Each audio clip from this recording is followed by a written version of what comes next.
भक्ति रस का विरहा फर्ज कर्तव्य क्या होता है, हमारा आपका कर्म क्या होता है, नमक की खैरियत कैसी होती है, इस विरहा के दौरान आप लोगों को सुनने का मिलेगा। कैसे बाबू?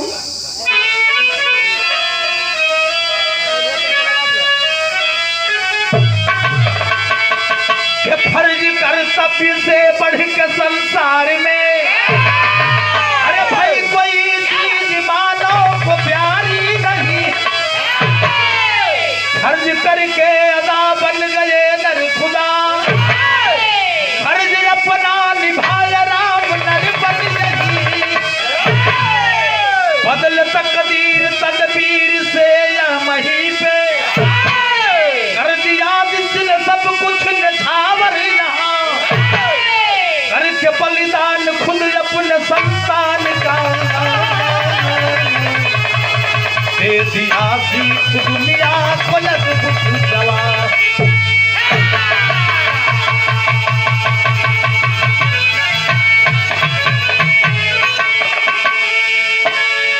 करके बलिदान खुद अपने संतान का दे दिया सीख दुनिया को अद्भुत जवाब। जो इस धरती पे आया है मित्रों, उसको अपना अपना कर्म निभाना चाहिए। हम क्या है, हम अपनी अहमियत नहीं समझेंगे, हम समाजवादी हैं, हम अपनी अहमियत नहीं समझेंगे। गमछा हिलकरे में लगा लो बाबा वाला, तब तक काम गड़बड़ न हो। एम बड़ा कुर्बानो था, कोनो दल है, कोनो दल है, लेकिन वोट वही जदी है। ए तरह से उन्हन की मायावी हो तो उन्हन के संगे ए तरह नाटक करके रहे परी। आई बिरहा की शुरुआत में गजल लगल बाबू का,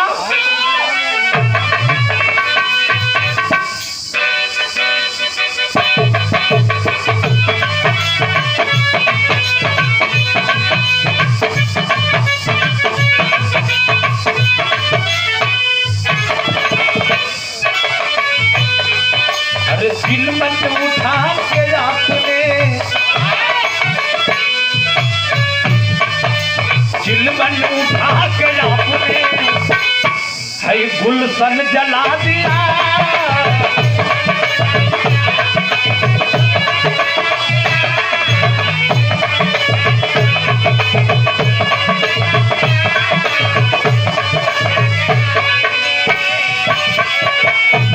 कि भाई जिसने लहू से गुलशन में, तो जिसने लहू से गुलशन में अरे गुल को खिला दिया,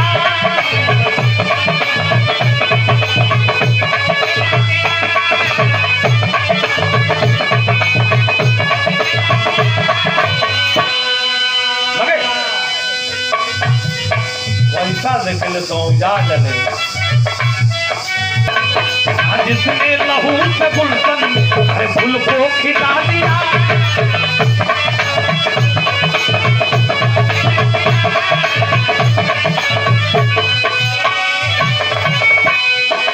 जिसने लहू से गुलशन में गुल को खिला दिया,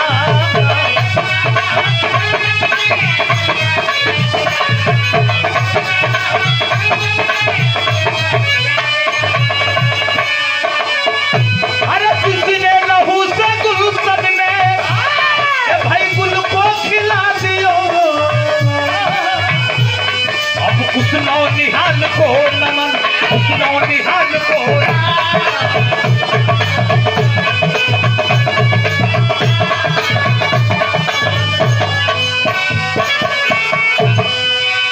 और अभी अभी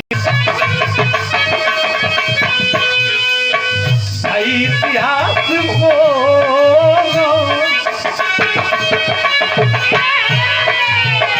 इतिहास वो इतिहास में वही पीर जब सम्मान को पाता है, अरे जमाना भी उसी के तो जब गुण को भगाता है, वो कर्नाटक के महीप बहुत दयावान थे, अरे प्रजापिता समझती बड़े भाग्यवान थे,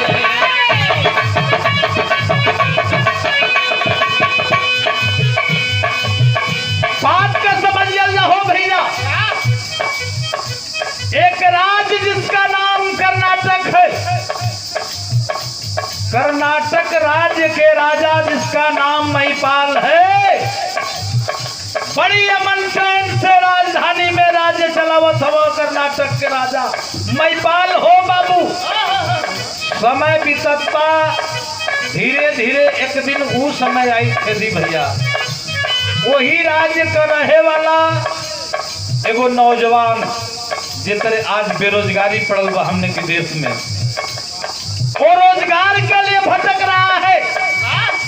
और सुना था महिपाल राजा अपने राज्य में किसी को दुखी देखना नहीं चाहते हैं, दुखी सुनना नहीं चाहते हैं। सुबह से राजधानी में लोग बैठल बना, राजा अपनी प्रजन का मैं हाल गरज परेशानी सुनत हूँ। धीरे धीरे शाम होने वाला बा, पहुंचा है महिपाल राजा के दरबार में वह नौजवान, जिस नौजवान का बीरबल नाम था। जा करके राजा महिपाल की जब नजर पड़ी उस बीरबल नौजवान पे, आवाज लगवाते हैं, इशारा करवाते हैं मंत्री से, उस लड़के को बुलाइए, वो लड़का बहुत देर से आया है, कोई ना कोई परेशानी है उसको। और जब महिपाल राजा बीरबल को बुलाते हैं अपने पास, कला बेटा ये राजधानी में कबो दिखल नाई, का परेशानी बाइला के तोहरे कारण का बा। वो बीरबल नौजवान अपनी महिपाल राजा से एगो बात कहत बा, अपन परेशानी कहत बा। का कहलत, गीत लग गई।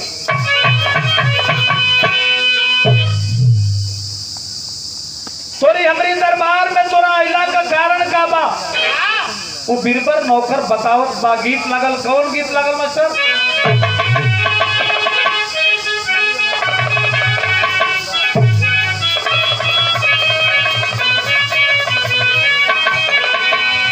दोनों भैया ये वो गीत है जौन वो जमाना रहे छेदी भैया दोगी नगरा वाला। हमने की बिरादरी का जब बारात जाओ तो पीछे पीछे जहाँ बारात पहुंचे तहाँ ले बजाओ लोग जाओ। अब ब्यासो गजब करला, घुघुर बांध के नाचा, धोती पहन के नाचा, जो ना के धोतिया के ऊपर जंघिया पहनना, जंघिया के नाच कहल जाओ। वो गाँव कैसे?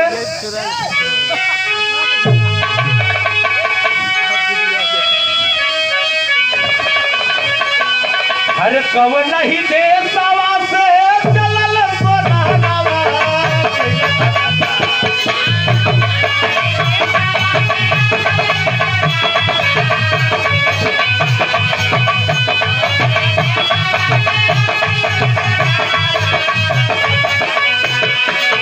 और अभी अभी वही देशवा से ए बबन चलल सोनावा, कोई ना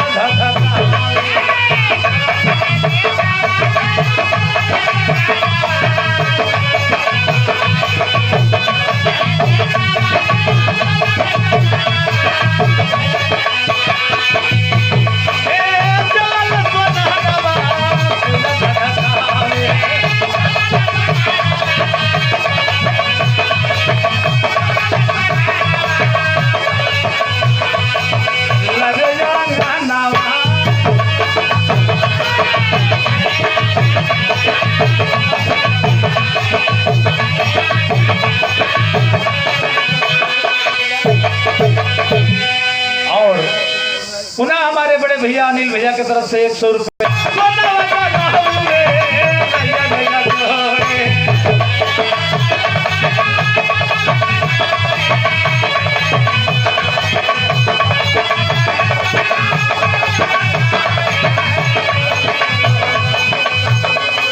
और हमारे परम पूज्य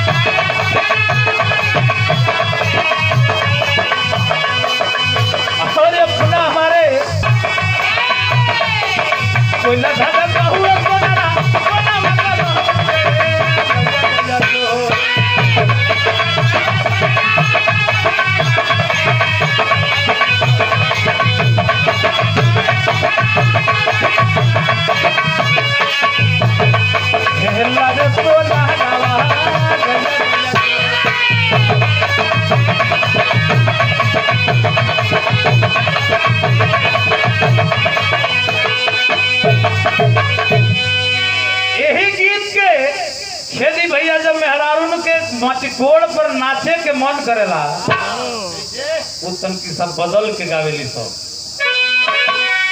अरे माटी खन गईली माटी खन गईली वही माटी खानवा हल रसलावे। अरे लारे जो बनावा हल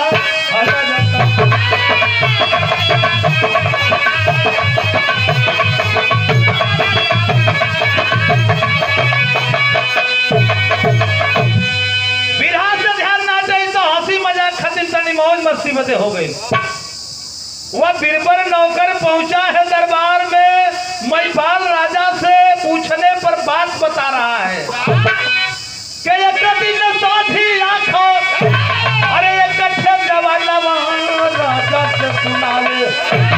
अरे लाजे बच्चन राजा से सुनावे। अरे नौकर बना राजा मारा एक पड़ा का भक्त देखी को देखो ए पपन नौकर बना राजा अरती हमार हो असंगवा में बाने ना थो मुझे परिवार हो के तुझे मुँह बात के एगो यह नन्हे कला लाला राजा से सुनाए। अरे लाजे बच्चन राजा से सुनाए। हाथ जोड़ करके महिपाल से बिरबो नौकर कहा, प्रजा वह नौजवान कह रहा है महाराज आज 3 दिन से हमार मेहरारू हमार लड़का बिना खैले बानो और सुने हैं हम कि आपके दरबार में आपके राज्य में कोई प्रजा दुखी नहीं है। महाराज दोनों काम देती हमरा के रोजगार दे देती हमार जीवन बीत जाए बढ़िया से।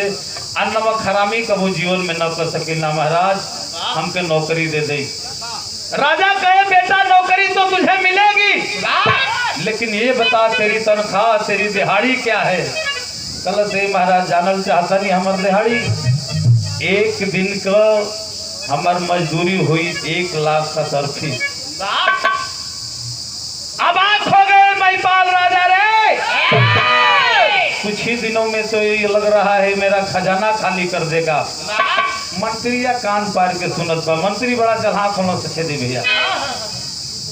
मंत्रिया कलश महाराज एक काम कीजिए इसको नौकरी पे रख लीजिए।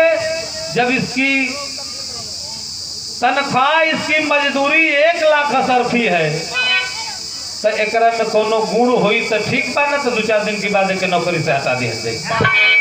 महिपाल राजा आदेश कर दिए मत करे काम अपने सोचे सका हो।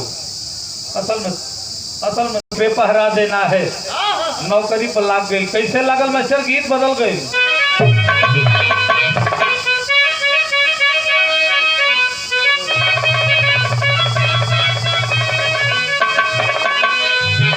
सरंगिया वाली कदीरों अरे बता दे लहुरी यही गीत के ब्रज में चल जाए तो ब्रज को गोपी गावेली रमा शंकर भैया। एक दिन गोपिया पानी भरे जाए राम बलम भाई इनकार कर दिली। बुढ़िया माई कलश पानी भरे ना जाइयो गोपिया कली ना जाइयो काहे ना जाइयो। वो गोपिया बतावत है का अरे जमुना तीरे ना जाइयो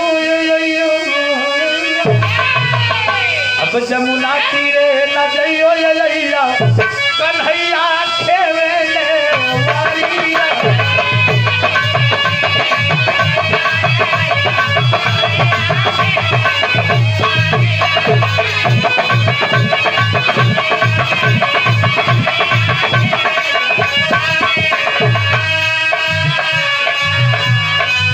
जमुना तीरे ना जाइयो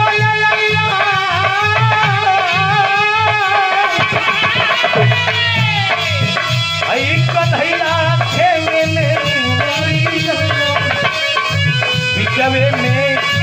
बिचवे में चकबम्मक खिलावे हरी हरी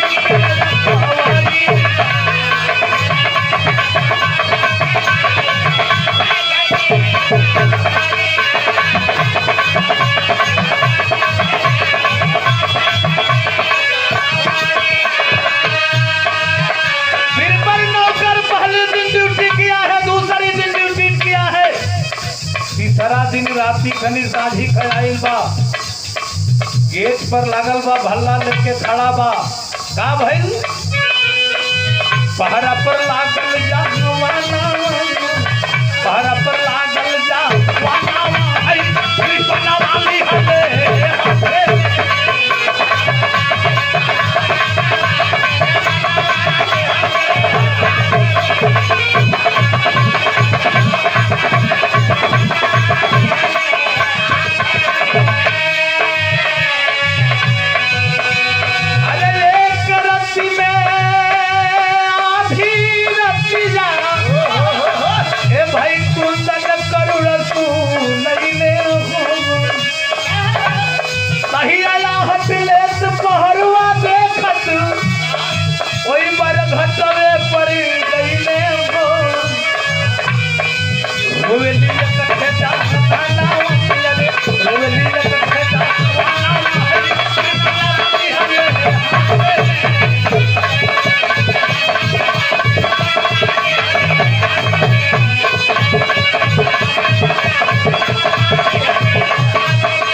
आधी रात को उसके कान में आवाज जाती है किसी औरत की रोने की। सोच रहा है, सुनते हैं राजा के दरबार में कोई दुखी नहीं है, कौन विपत हो गई कि मेहरारू ए रात का रोत बा, कहाँ रोत बा।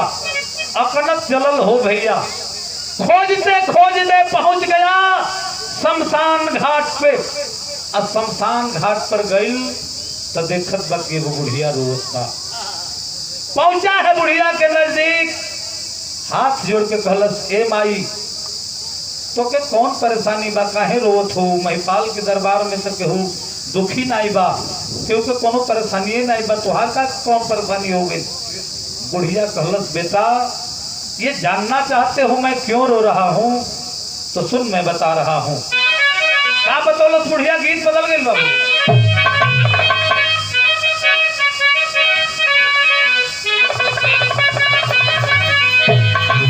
ये पोपट सुन बाली लारी हो, अरे सुन बाली लारी होता बबीना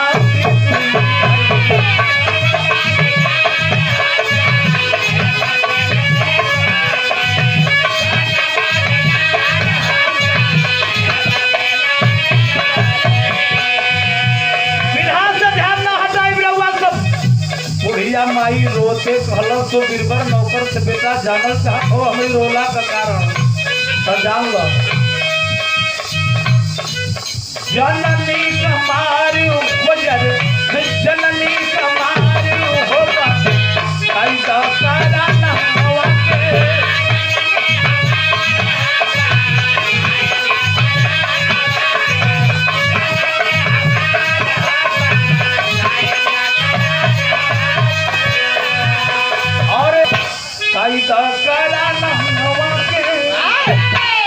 बीरबर पूछलस बुढ़िया माई से, बुढ़िया बतावतिया के जवनी रजवा में बेटा अरे इतना सुख पावा।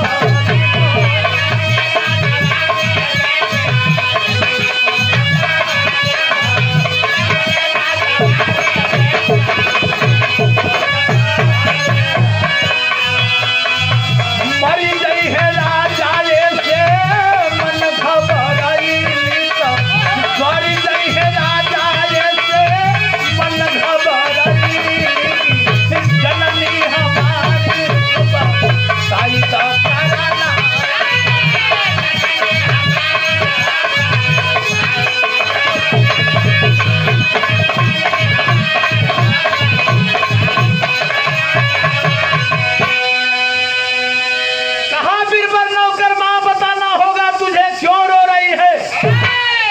कलश बेटा जानल चाहत हो तो रोवत है ये से हम कोनो भुखाइल नहीं थी, क्यों मारल नहीं हमरा के रे बेटा?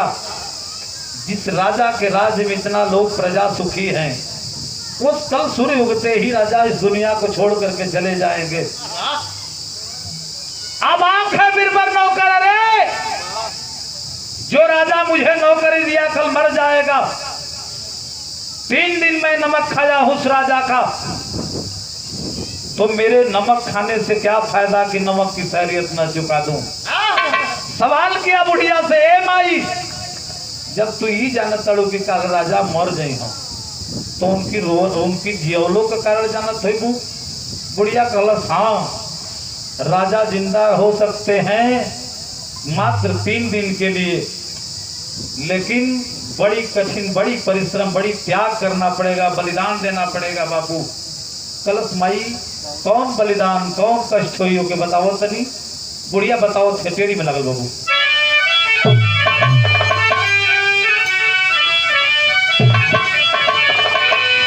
ये बाबू है ललनवा हो, अरे ललनवा देव चढ़ाई चंडी के, तो ललनवा देव चढ़ाई चंडी के, तो तुसारे पीला खुठी अवनी अंबर कर राजे। बेटा, जीवना आदमी के राज की प्रजन के गलौता लड़का हो, कही लड़का हो, यदि माई चंडी के दरबार में पूरब साइड में है मंदिर, सुबह होने से पहले, सूर्य उगने से पहले ले जाकर के इसी रात को बलि दे देता है तो राजा मात्र 3 दिन के लिए जिंदा रह सकते हैं। सोचत बा बीरबर नौकर, राजा का नमक खेली हमरो एक ही लड़का बा, काहे न नमक का शरीयत दे दे, अपनी फर्ज, अपनी कर्तव्य का निर्वहन कर दे। चला वह बीरबर नौकर अपने घर। आ जब घरे चलल तो गीत बदल गए, सोरठी वाला भाव लगा।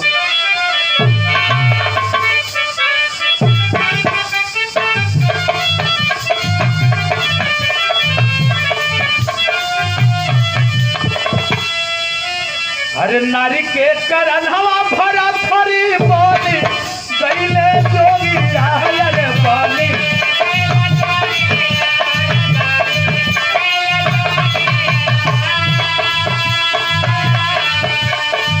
राजपाट राम। लेकिन हई देख बीरबर का कैलक, चलल बाजवानावा सही आया निभवन वाले पंचो,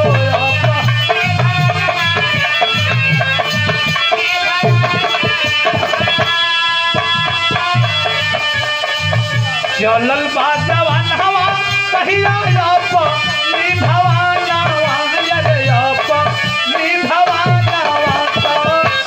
नारी से बतिया सुनावे लायरा।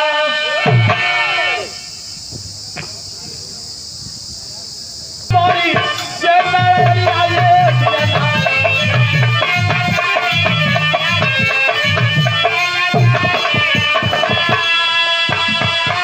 पहुंचा है घर पे, अपने पत्नी को जगा रहा है। प्रिय मेरी बात सुनो, एक मेहरारू झझक के उछल ब्याग पका के, कलश घबराओ मत, मेरी बात को कान खोल करके सुन लो।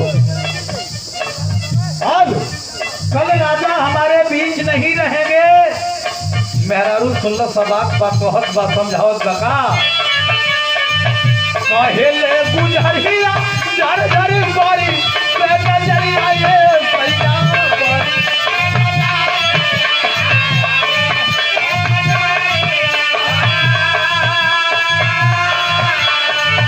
कहेले गुजरिया जर जर बारी से नजरिया ये बारी से नजरिया। सुन स्वामी बचन हमारा,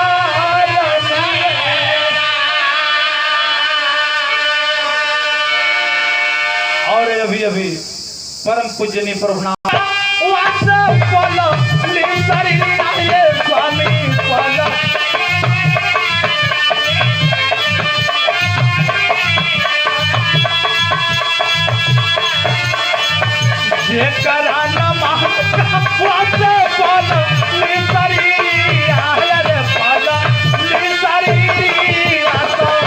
जस गाई पूरा संसार। कल सैया ले चल के बलि चढ़ा दी हर बेटवा के, तो कुछ होए वाला ना बा, कम से कम नमक का खैरियत तो पूरा हो जाई। चले हैं पति पत्नी लेकर के अपने बेटे को माँ चंडी के दरबार के तरफ। जब चलना तो का भइल लेके ललनावा कहिया चलल पाटवाना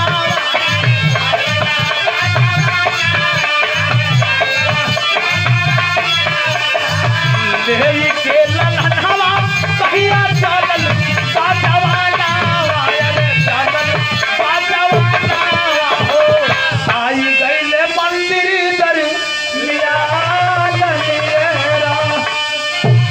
लेकर के पहुंचे हैं मंदिर में। जाके बेटवा के सुता देना हो बाबू, धीरे धीरे ताकत हो। एक बार बेटा की ओर ताकता, एक बार माँ चंडी के उस मूर्ति के तरफ ताक रहा है, सोच रहा है का।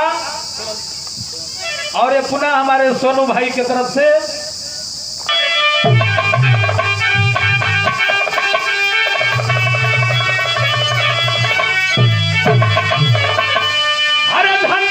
पाल धनिया अप्रजा सेवक कहिया ये बाबू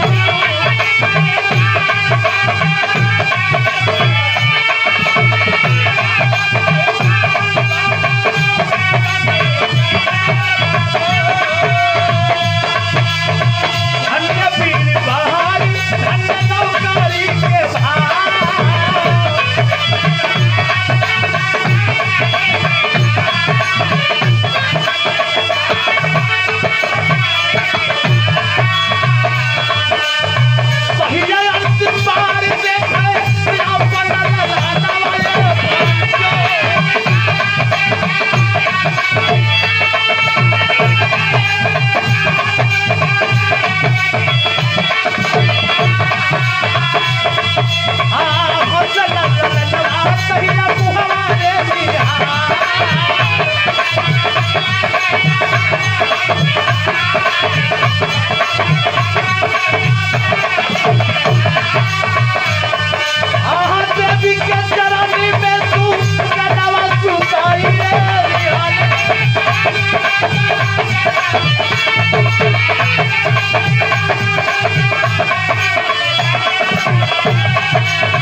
बेटे के गर्दन पे चला दिया।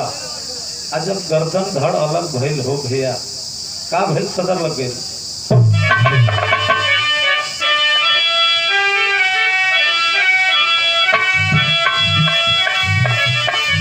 हरे खुनवा में पानी गईली देवी के तरानी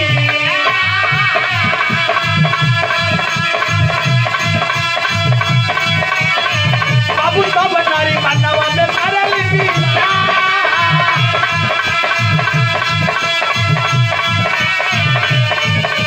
अरे जब नाही रहले आई हमारी गोदी करे सुगादावा हरे दुनिया में जियल पंच बात धीरी का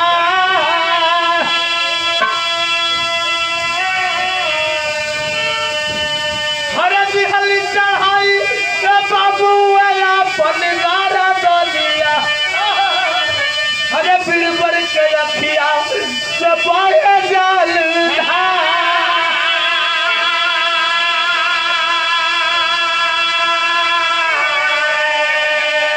हरे खुशियां में झूमी उठा पीले बलिदानी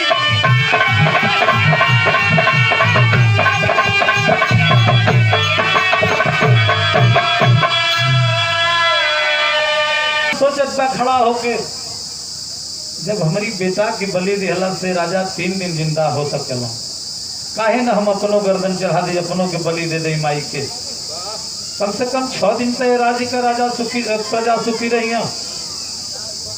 झपट करके छीनती है बीरबल के हाथ से तलवार और खींच दी सटाक से गर्दन अलग हो गई। बीरबल खड़ा होके ताकत पा सोचत परे और परम पूजनीय हमारे राजकुमार भाई उठा पीला बलिदानी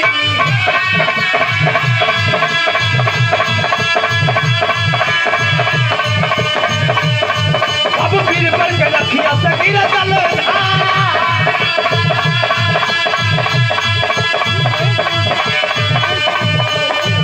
अरे गर्दन पे वरवा कई सब चाहे, अबे भी आके थाम लिया हाथ से हथियार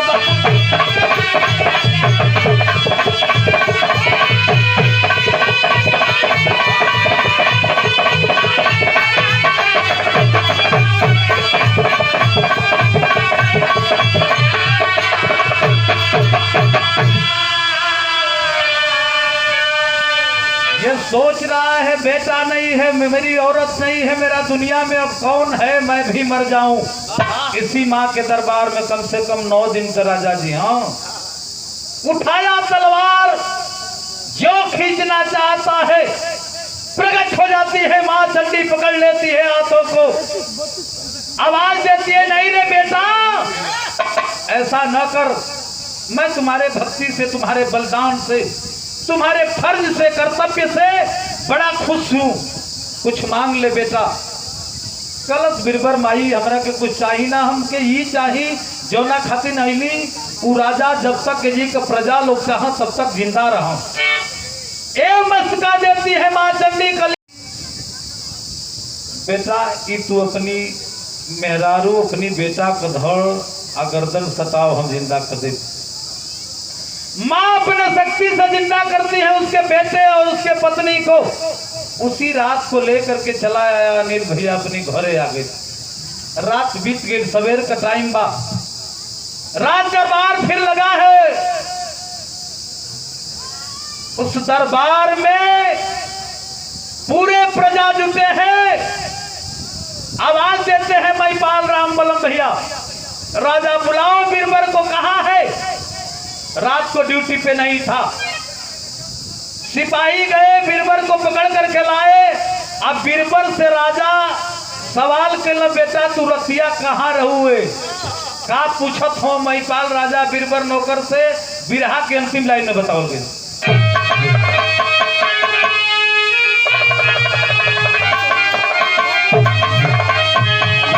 अरे राजा बार बार फुसलावे लागल, तराज मनवा में बीरबल छिपावे लगा।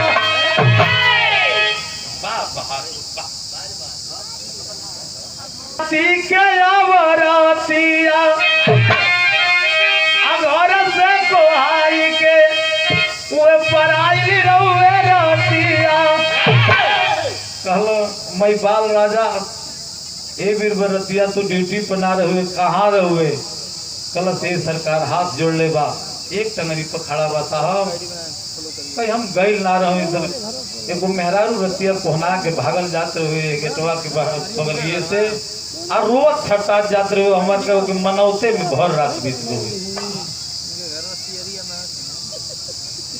महिपाल राजा सोच रहे रे, ये कैसा नौकर, ये कैसा प्रजा, मैं पूछ रहा हूँ बता नहीं रहा है। कहला एगो बात बीरबल महिपाल राजा, अरे झूठे मूठे बतिया बतावे लगले, राज मनवा में बीरबल छिपावे लगले।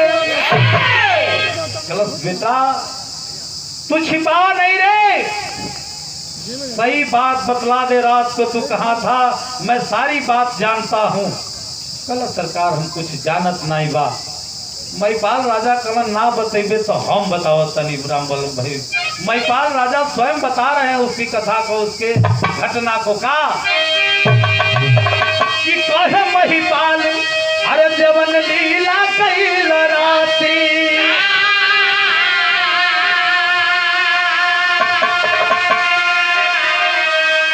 साफ साफ कहो बेटा रात वाली बात।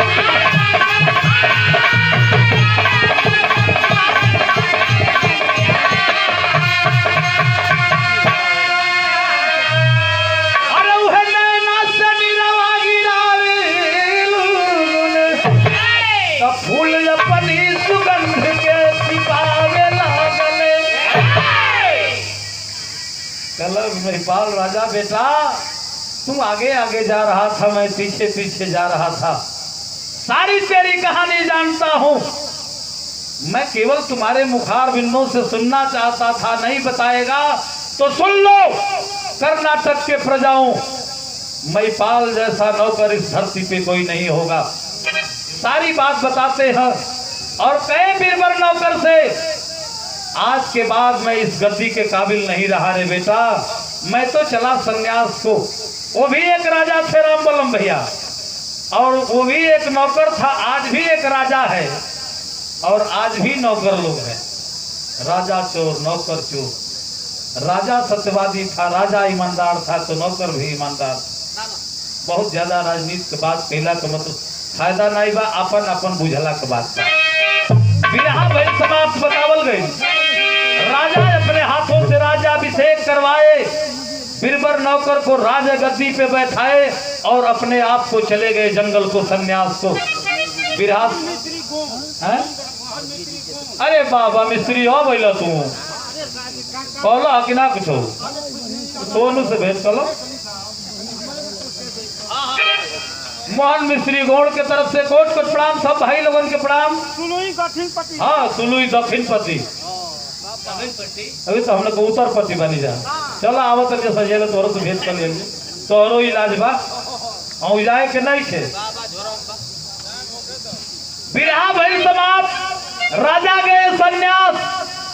ए बेरा तो एगो सन्यासी 48 घंटा खातिर भीतर गई जाप कैले में देखा 4 तारीख के जपवा पूरा हो जाला कि बातिए रह जाला। अब मैं बोला था न सकी जीत गई सरकार बन गई। अरे ठीक बा, हारल जाई तो हुरल जाई।